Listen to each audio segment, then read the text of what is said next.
Arun XLO Ziva, an elite active retirement community in Mahabalipuram, Chennai. For apartments and luxury villas, call 7288 தற்போது வந்துள்ள முக்கிய செய்தி. சென்னை வியாசர்பாடி முல்லை நகர் பகுதியில் நேற்று ஏற்பட்ட தீ விபத்தில் பாதிக்கப்பட்டவர்கள் தங்க வைக்கப்பட்டுள்ள இடத்திற்கு மனிதநேய அடிப்படையில் அத்தியாவசிய பொருட்களை வழங்கிய தாவேகா தொண்டர்கள் மீது தாக்குதல் நடந்துள்ளதாக அக்கட்சியின் தலைவர் விஜய் தெரிவித்துள்ளார்.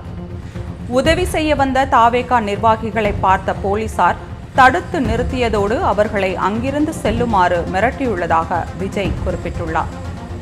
போலீசார் வரம்பு மீறி பேசி அத்துமீறி செயல்படுவதாயை பார்த்து கேள்வி எழுப்பிய 45 வயது தாவேகா நிர்வாகி கங்காவதியை வயிற்றில் எட்டி உதைத்து போலீசார் கீழே தள்ளியதாக விஜய் தெரிவித்துள்ளார். இதை தடுக்க சென்ற தமிழ்ச்செல்வியின் ஆடையை போலீசார் பிடித்து இழுத்து தள்ளிவிட்டுள்ளதாக விஜய் தெரிவித்துள்ளார். காயமடைந்த தாவேகாவினர் ஸ்டான்லி அரசு மருத்துவமனையில் சிகிச்சைக்காக அனுமதிக்கப்பட்டுள்ளதாக குறிப்பிட்டுள்ள விஜய், தீ விபத்தில் பாதிக்கப்பட்ட மக்களுக்கு உதவுவது போலீசாரால் தடுத்து நிறுத்தப்பட வேண்டிய மாபெரும் குற்றச்செயலா என்று கேள்வி எழுப்பியுள்ளார். பாதிக்கப்பட்ட மக்களை நேரில் சந்தித்து ஆறுதல் சொல்லவோ அவர்களுக்கு தேவையான அத்தியாவசிய பொருட்களை கொடுத்து உதவவோ கூடாது என்று போலீஸ் சொல்கிறது என்றால் அவர்களின் உண்மையான நோக்கம் என்ன என்று தாவேகா தலைவர் விஜய் கேள்வி எழுப்பினார்.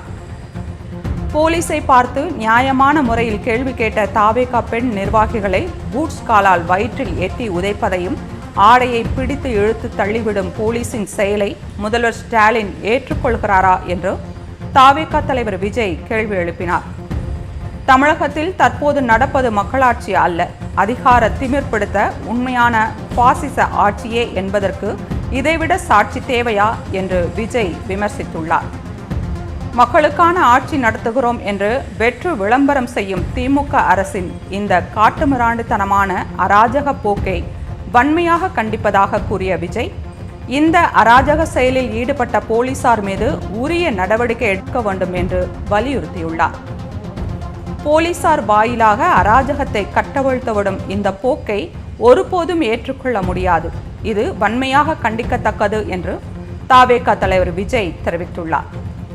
காவல்துறை ஆளும் கட்சியின் ஏவல் துறையாக மாறி அப்பாவிகள் மீது மிருக பலத்தை காட்டி மக்களிடம் வெறுப்புகளை குவித்து வருவதாக விஜய் விமர்சித்துள்ளார். பெண்களுக்கு பாதுகாப்பு இல்லாத மாநிலமாக தமிழகத்தை மாற்றி வரும் ஸ்டாலின் தலைமையிலான விளம்பர மாடல் அரசு பெண்களின் உரிமைகளை பறித்து அவர்களை வீதியில் போராட வைத்திருக்கிறது என்று விஜய் விமர்சித்தார். இதேபோன்று மகளிருக்கு எதிரான அராஜக நிலை தொடர்ந்தால் தாவேகா சார்பாக மிகப்பெரிய மக்கள் போராட்டத்தையும் சட்ட போராட்டத்தையும் முன்னெடுக்க தயங்க மாட்டோம் என்று தாவேகா தலைவர் விஜய் எச்சரித்துள்ளார்.